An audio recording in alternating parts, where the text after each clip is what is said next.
Emang benar itu yang jadi masalah kita sekarang. Pemirsa, tingginya tingkat pengangguran di Indonesia dipandang kalangan pengamat ekonomi karena adanya pemulihan di beberapa sektor usaha yang tidak merata. Bonus demografi yang dimiliki Indonesia tahun 2045 memiliki sisi positif dan negatif. Berlimpahnya tenaga kerja berusia produktif saat ini harus diimbangi dengan persiapan menuju aging population atau penuaan penduduk agar tidak menjadi beban di masa depan. Sementara itu, Indonesia menghadapi era penduduk yang menua atau aging population. Dan sudah saatnya pemerintah maupun masyarakat memberikan perhatian khusus terkait hal tersebut. Karena jika tidak dapat dilayani dengan baik, akan membebani negara. Semakin tahun jumlah generasi tua di Indonesia terus bertambah.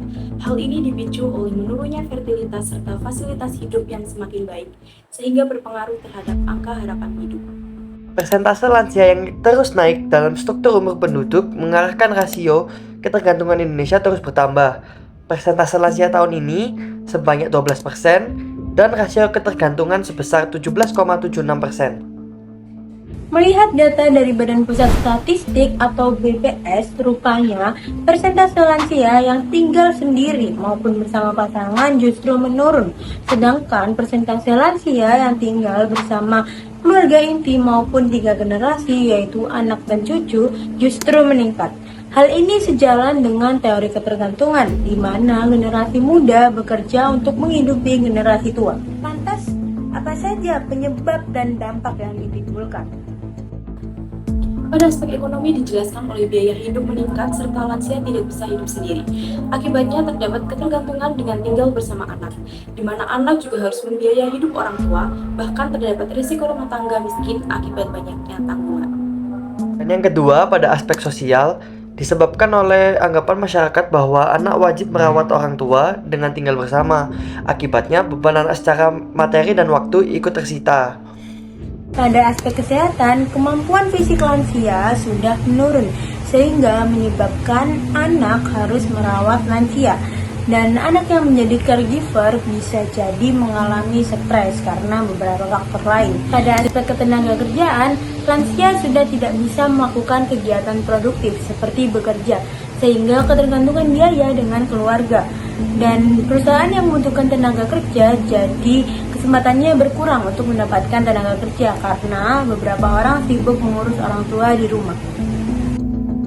Terdapat implikasi pembangunan yang terjadi akibat fenomena pola tinggal lansia ini.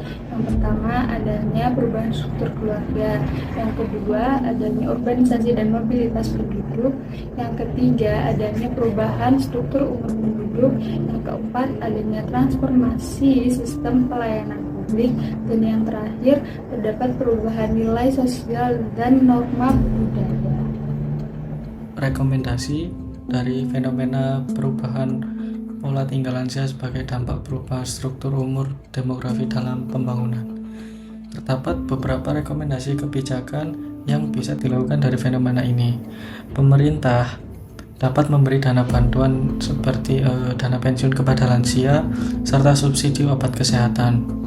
Kemudian pemerintah juga dapat melakukan kegiatan aktivitas fisik yang membantu lansia ini untuk menjadi lebih produktif.